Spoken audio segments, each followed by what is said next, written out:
Hello artists, welcome back to school and welcome to another project video. In this week's projects, we're going to explore a little bit about ourselves. We're going to make a close examination in the way we look because we're going to make a self-portrait. The oldest example of a self-portrait was made in 1433 by an artist named Jan van Eyck. He's most famous for this painting, the Arnolfini. Look at the guy on the left. Looks familiar? That's himself. The most famous self-portrait painter was Vincent van Gogh.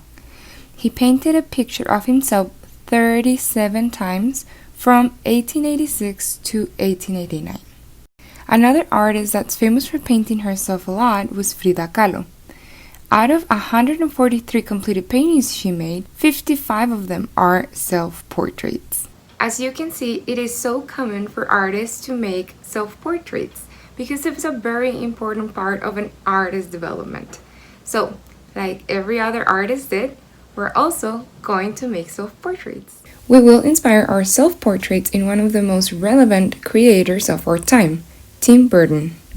If you are not sure who Tim Burton is, he is the creator of movies and characters that I think you already know and love, like The Nightmare Before Christmas, Hairline, The Corpse Bride, Frankenweenie, Charlie and the Chocolate Factory, Alice in Wonderland, and so many others. Maybe you are noticing a style he has. His characters are usually very long and slim, kind of bony, with huge eyes and dark circles, long and pointy shins, and just overall kind of spooky. So take notes on that because that is exactly what we need to do when we do ourselves on the Tim Burton style. So for this project, we're going to be using a sheet of white paper, pencil and eraser, a black marker to trace if you have one, and some crayons or color pencils. We're going to be color blending again, so those are going to be your best options. So are you ready? Let's make. To begin, you're going to have to decide the shape of your face. Pause the video to see your options. Next, draw the head of your choice. I went for the one shape that's more common in human faces but with a pointy chin, and I started with the circle on top to make it easier, then worked myself to the bottom by making it narrow and pointy. Next, I suggest you do guidelines. Split the face in half with a horizontal line right in the middle. Now do the same but with the vertical line going from the top to the bottom, splitting your face in half. Then we have to work with some proportion lines on the bottom part of the face. We need to find half the distance from the middle of your face to the bottom, which is the chin. Mark a small horizontal line here. This will be the space for the nose. Then again, we're going to find the middle point from that line of the chin to the line that we just made. This will be the place for the mouth. To add to my portrait, I will draw a skinny small neck because that's a Tim Burton signature. And to make my shoulders look very bony, I will make them go up and then down dramatically with a little tiny short shoulders.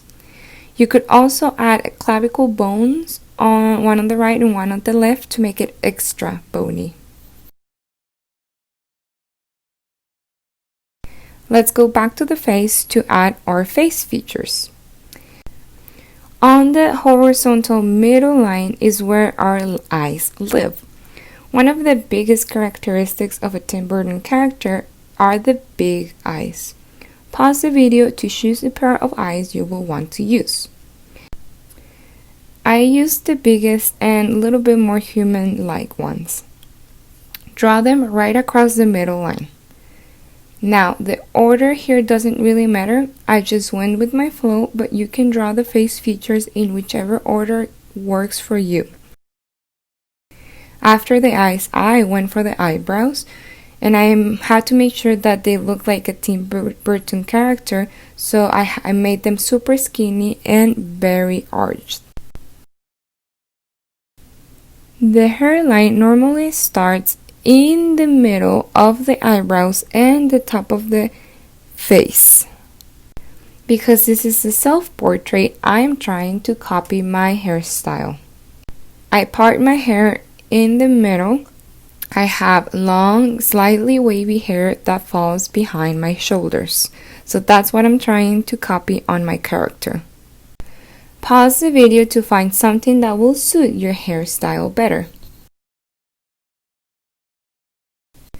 Then the nose. I like to start the noses that I draw with the line that goes from all the way up the eyebrow, and then I'll make it come down curved all the way down to the nose line. Keep it simple. Tim Burton style are small and pointy noises. Then on the lip line, I try to copy my own mouth, but you can go simple here as well.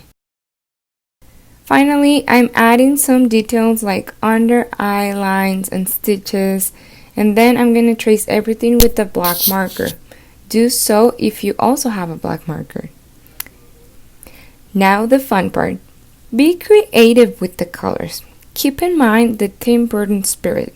I suggest you use cool colors like blues, greens, purples, or even grays, and then color darker edges around the face and features like the eyes, around the neck to make it more 3D.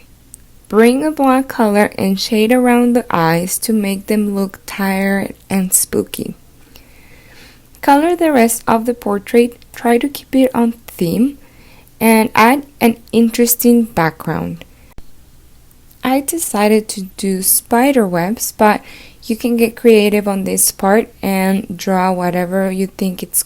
Once you're all done with the coloring and the background details, then you, my friend, are done. You have now created yourself as if you were a movie character for Tim Burton. Cool! Once again, I thank you for allowing me in your time and your space, and I thank you for creating with me. I'll see you with the new project next week. Bye!